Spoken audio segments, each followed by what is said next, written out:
इस वीडियो में बात करेंगे हम लोग सीपीसी के बारे में। सीपीसी में सिविल प्रक्रिया संहिता में 21 मार्च 1908 को तत्कालीन वायसराय के हस्ताक्षर हुए और 1 जनवरी 1909 को लागू हो गई। इस संहिता में 158 धाराएं हैं जो 11 अध्यायों में विभक्त हैं और 51 आदेश हैं जो पहली अनुसूची में दिए गए हैं और उसके अंतर्गत नियम भी आते हैं। जो 158 धाराएं हैं ना, 158 धाराएं हैं जो वो मूल संहिता के रूप में काम करती हैं और आदेश प्रक्रिया के रूप में काम करते हैं। इसको आप ऐसे समझ सकते हैं कि आईपीसी और सीआरपीसी एक साथ कर दी गई हो। और इसका उद्देश्य क्या है सीपीसी का उद्देश्य ये है वाद संस्थित करने से लेकर डिक्री या आदेश के निष्पादन तक की कार्रवाइयों को विनियमित करना है और उन अवरोधों को हटाना है जो न्याय के फव्वारों को स्वतंत्र प्रवाह से रोकते हैं। और सीपीसी स्थानीय जो अधिकारिता होती है जो स्थानीय क्षेत्रीय बिल होते हैं या क्षेत्रीय रूढ़ियाँ होती हैं उनको ओवरलैप नहीं करती हैं। ये अपने आप में पूर्ण नहीं है, सीपीसी अपने आप में पूर्ण नहीं है और इसके साथ हमें क्या पढ़ना पड़ता है, एसआरए विनिर्दिष्ट अनिर्दोष अधिनियम पढ़ना पड़ता है।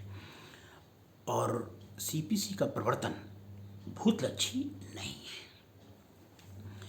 अब सीपीसी में संशोधन कैसे होंगे भाई? सीपीसी एक समवर्ती सूची का विषय है। यदि किसमें सेक्शन में धाराओं में संशोधन करना है, सीपीसी की धाराओं में संशोधन करना है तो केंद्र सरकार और राज्य सरकार दोनों कर सकती है। लेकिन यदि आदेशों में संशोधन करना है तो केंद्र सरकार और राज्य सरकार के अलावा उस राज्य का उच्च न्यायालय भी कर सकता है। लेकिन हाँ, उच्च न्यायालय कुछ धाराओं में भी संशोधन कर सकता है, जैसे 12, 123, 124, 126, 127, 129, 30 और 31 इन धाराओं में उच्च न्यायालय भी परिवर्तन कर सकता है, अन्यथा अन्य धाराओं में नहीं करता है। सीपीसी में पहला संशोधन 1976 में हुआ। जो 1976 में संशोधन हुआ उसमें से कुछ चीज़ें जोड़ी गई हैं। जैसे उदाहरण के तौर पर बता दें हम आपको कि 2.2 इस संहिता की धारा 2.2 में डिक्री की परिभाषा के अंतर्गत 144 और 47 को भी इंक्लूड किया जाता था। 1976 से उन्हें हटा दिया गया। इसके अलावा फिर क्या किया गया? इसके अलावा यदि ध्यान दें तो धारा 9 के अंतर्गत, धारा 9 में क्या था, पद के अंतर्गत फीस विहित थी कि कोई पद इतना होगा, इतनी फीस होगी तभी कोई सिविल वाद लाएगा, उसको हटा दिया गया। उसके बाद संशोधन किया गया 25 में, मतलब 1976 में ही तीसरा जो हम ये संशोधनों की बात कर रहे हैं सारे 1976 में हैं। फिर धारा 25 में क्या हुआ कि पहले एक उच्च न्यायालय से दूसरे उच्च न्यायालय में ट्रांसफ़र करने के लिए राज्य सरकार की इजाज़त लेनी पड़ती थी। अब किसको दे दिया गया? सुप्रीम कोर्ट को दे दिया गया। धारा 11 में रेस जुडिकेटा की बात कर लें। रेस जुडिकेटा के अंतर्गत डिक्रियों के निष्पादन भी आता है और सीमित अधिकारिता को कोई न्यायालय निर्णय देगा वो भी रेस जुडिकेटा के अंतर्गत आएगा। 60 में क्या था कि किसी व्यक्ति के वेतन का कितना भाग कुर्क किया जा सकता है, तो 2/3 भाग कुर्क किया जा सकता है। 80 में पहले किसी अधिकारी को वाद लाने के लिए नोटिस देना अनिवार्य था, अब नोटिस नहीं देंगे, फिर भी आप वाद ला सकते हैं यदि अत्यंत आवश्यक है, बाद में इजाज़त ले सकते हैं। 91 में पहले क्या था, लोक न्यूसेंस में यदि आपको के तहत मुकदमा करना है तो महाधिवक्ता की इजाज़त चाहिए होती थी, लेकिन अब कोई भी 2 व्यक्ति ला सकते हैं। इसी प्रकार ट्रस्टों के लिए है, पूर्त संस्थान हैं, उनके लिए वो वाद लाना चाहते थे तो भी महाधिवक्ता की इजाज़त से ला सकते थे, लेकिन अब कोई भी ट्रस्ट के 2 आदमी ला सकते हैं। और इसी प्रकार कि यदि द्वितीय अपील होगी तो विधि के सारवान प्रश्न पर होगी। ये संशोधन 1976 में किए गए। फिर दूसरा क्या किया गया कि 1999 और 2002 में 2 और संशोधन हुए। Salim advocate bar association Tamil Nadu versus union of India में ये दोनों संशोधन 1999 के और 2002 के लागू कब हुए? 1 जुलाई 2002 से लागू हो गए। इसमें क्या संशोधन किया गया? इसमें कह दिया गया कि जितने प्रतिवादी होंगे उतनी प्रतियां 7 दिन के अंदर जमा करनी होंगी, 30 दिन के अंदर विपक्षी को जवाब देना होगा, मैक्सिमम 90 दिन के अंतर्गत देना होगा। और आदेश 5 नियम 9 के अंतर्गत 9 का के अंतर्गत क्या है? वादी ही न्यायालय की इजाज़त से समन भेज सकता है। वाद पत्र जब प्रस्तुत करेंगे ना तो उसके साथ अपने दस्तावेज भी लगाएंगे। और अभिवचनों में संशोधन यदि करना है आदेश 6 नियम 17 में तो विचारण से पहले आप कर लीजिए।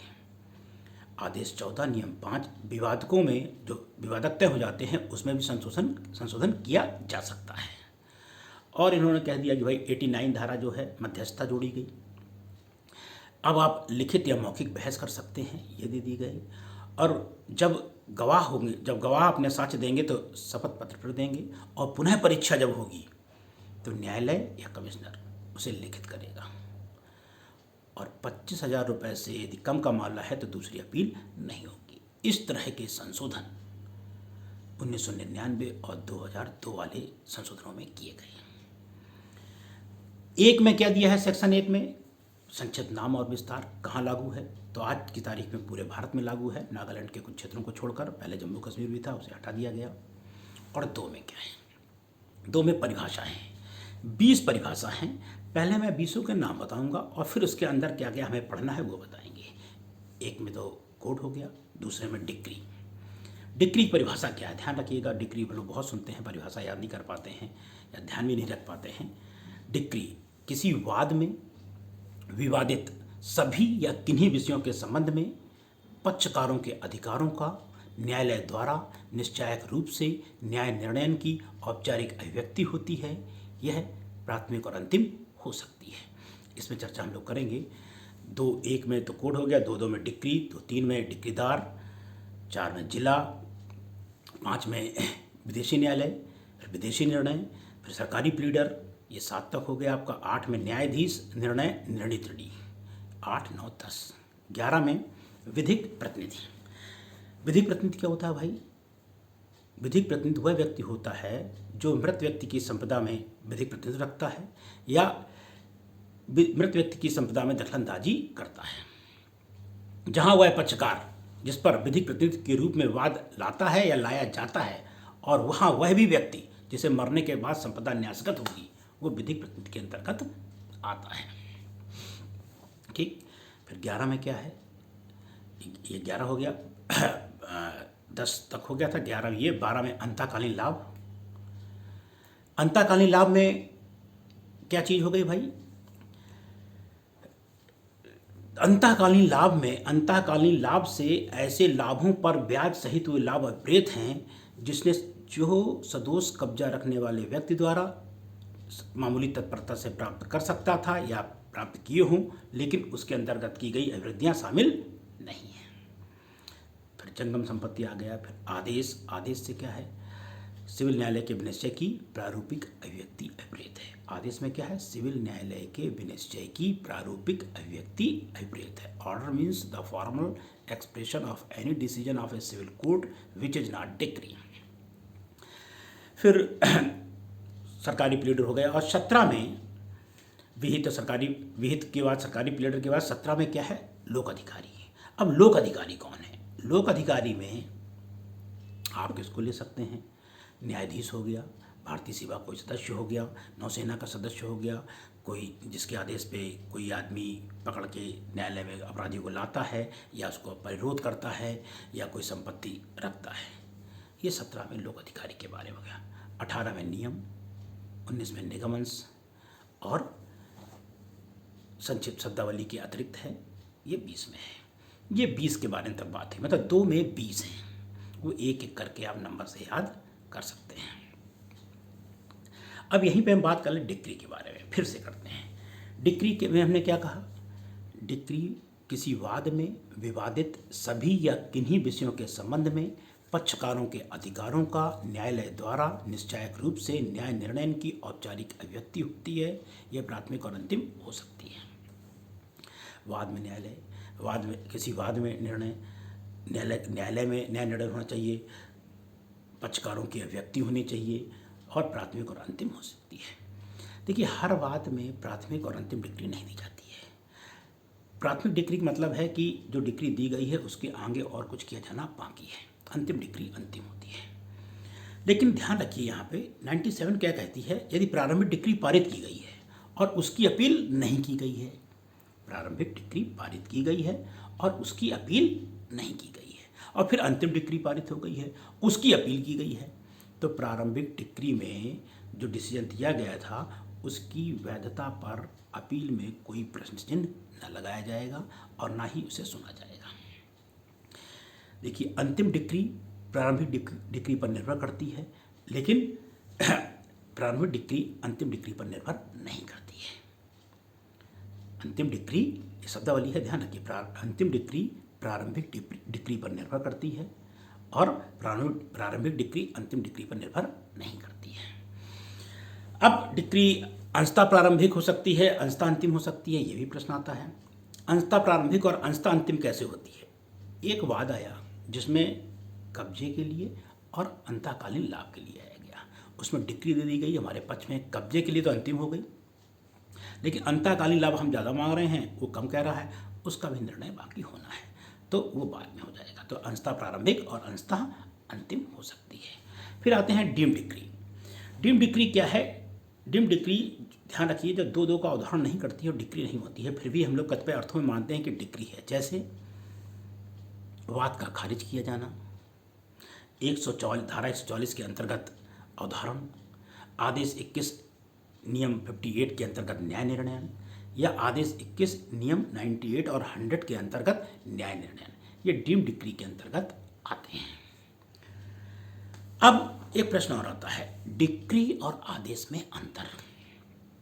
भाई डिक्री क्या है? कोई भी डिक्री होगी उसकी अपील हो सकती है, हर आदेश की अपील नहीं होगी। आदेश 43 के अंतर्गत जो आएगा उसी के अंतर्गत अपील होगी। अपील में पारित डिक्री की अपील हो सकती है, लेकिन आदेश की अपील नहीं हो सकती है। तीसरा अंतर क्या है? डिक्री में क्या होता है? पक्षकारों के अवधारण होता है, जबकि आदेश में हो भी सकता है, नहीं भी हो सकता है। डिक्री एक वाद में पारित होती है, जबकि आदेश वाद के अतिरिक्त क्या है? आदेशों में भी पारित हो जाते हैं, मतलब प्रशासनिक कार्रवाई में पारित हो जाते हैं। एक वाद में डिक्री एक ही पारित होती है, लेकिन आदेश कई हो सकते हैं। डिक्री प्रारंभिक या अंतिम होती है, लेकिन आदेश आखिरी ही होता है। तो डिक्री और आदेश में अंतर भी पूछा जाता है। तो दो के अंतर्गत हमें याद क्या करना होता है? डिक्री के बारे में, फिर विधिक प्रतिनिधि के बारे में, फिर अंतःकालीन लाभ के बारे में, और आदेश के बारे में, और लोक सेवक के बारे में। इसके बारे में हमें पढ़ना होता है। मतलब 2:20 में हमें पूरी चीज़ें तैयार करनी होती हैं। दो के जो 20 हैं, एक बार हम फिर से बोल दें, कहीं कुछ गड़बड़ ना होने पाए। तो पहले में संहिता हो गई, दूसरे में डिक्री हो गया, तीसरे में डिक्रीदार हो गया, चौथे में जिला न्यायालय हो गया, पाँचवें में विदेशी निर्णय, फिर विदेशी न्यायालय, सरकारी प्लीडर, 7 में हो गया, 8 में न्यायाधीश, निर्णय, निर्णय त्रिणी, ये 10 में हो गया, 11 में विधिक प्रतिनिधि, 12 में अंतःकालीन लाभ, 13 में जंगम, 14 में आदेश, 15 में विहित, 16 में लोक अधिकारी, 17 में एक में विहित है और एक में सरकारी प्लीडर हो गया, और 17 में है लोक अधिकारी, 18 में नियम, 19 में निगम अंश, और शब्दावलियाँ हैं कुछ। ये 20 के पार्ट हैं। ये 20 में जान लीजिए, दो में कि जो 20 पॉइंट है उनमें से कोई ना कोई पॉइंट आ जाएगा। मेंस के पॉइंट ऑफ व्यू से डिक्री के बारे में पूरा आ जाता है, फिर आदेश और डिक्री में अंतर आ जाता है, विधिक प्रतिनिधि के बारे में आता है, और अंतःकालीन लाभ के बारे में आता है। ये वीडियो आपको कैसा लगा जरूर देखिएगा और ज़रूर बताइएगा। इसके आगे के वीडियो इसी तरह आपको धीरे धीरे मिलते रहेंगे। धन्यवाद।